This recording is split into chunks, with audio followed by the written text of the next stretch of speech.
Toyota versus Ford, the ultimate 400,000-mile engine durability test. Two engines, 400,000 miles between them. Only one of them is going to walk away from this teardown. I'm showing you the secrets dealers hide to save you thousands. Subscribing ensures you never miss a fix. Everybody's got an opinion on this. Ford guys swear their trucks run forever. Toyota guys swear the same thing. Nobody actually opens the engine up to check. So we did.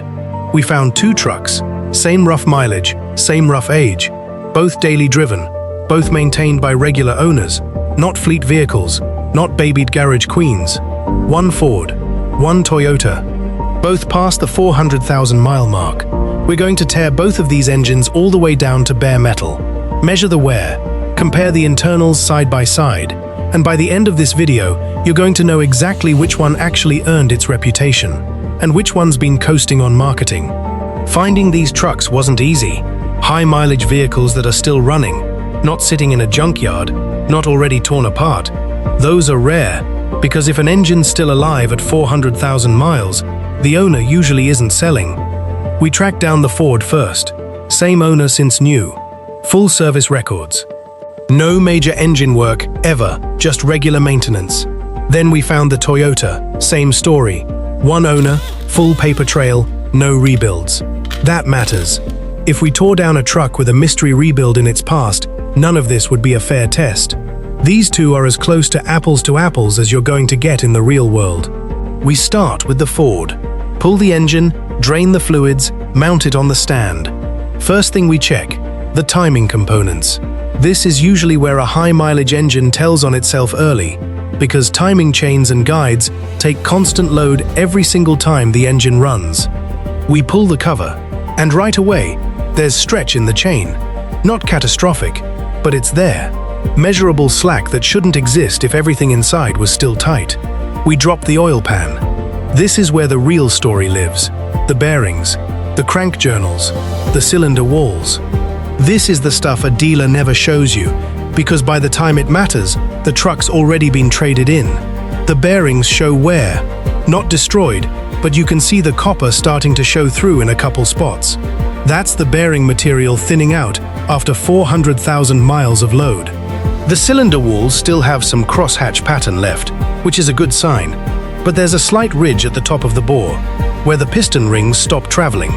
That ridge is a permanent record of every mile this engine ever ran. Same process, same mileage, roughly, same age range. We pull the timing cover first, just like we did with the Ford. And the chain, almost no measurable stretch. It's not new, you can tell it's done real work, but it's nowhere near where the Ford's was. That's one data point. One engine having a tighter chain doesn't prove anything on its own. Engineering isn't luck. If this is really a pattern, and not a fluke, it's going to show up again when we get into the bottom end. The bearings on the Toyota still have most of their coating intact. Almost no copper showing through. The crank journals are smooth. No visible scoring, no measurable out of round. Put the two sets of bearings side by side, and it's not subtle. The Ford's showing real wear. The Toyota's showing light wear for the mileage, like it had another 50 to 100,000 miles left in it easily. This isn't about brand loyalty. This is two blocks of metal on a table, and one of them held its tolerances better than the other, under the exact same kind of use. We measure the cylinder bores on both engines with a proper bore gauge, top, middle, and bottom of each cylinder, to check for taper and out-of-round wear.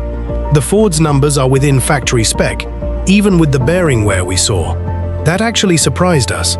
It means the cylinder walls and piston ring package on this engine are genuinely well engineered, even if the bottom end shows its age faster.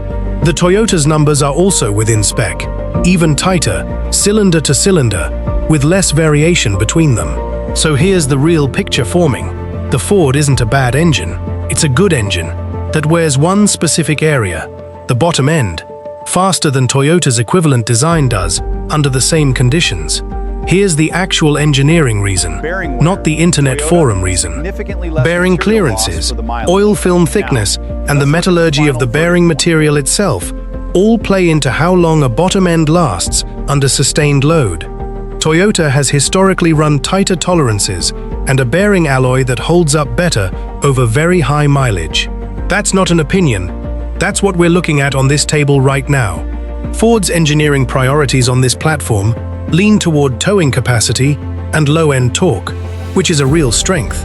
But that kind of sustained high-load use is exactly the kind of stress that accelerates bottom-end wear over hundreds of thousands of miles.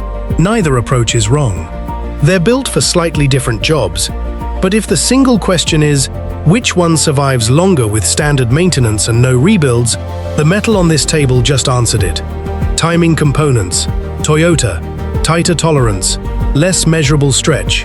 Bearing wear, Toyota, significantly less material loss for the mileage. Cylinder bore consistency, Toyota, marginally tighter across all 6 cylinders, but both within factory spec. Overall verdict for this specific test, on these specific trucks, under real-world daily driver conditions, the Toyota came out ahead on long-term bottom-end durability. The Ford held up better than a lot of people online give it credit for, especially in the cylinders, but the bearing wear is the number that decides it.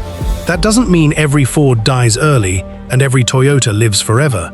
It means, on this test, with these 2 engines, this is what 400,000 real miles actually did to each one.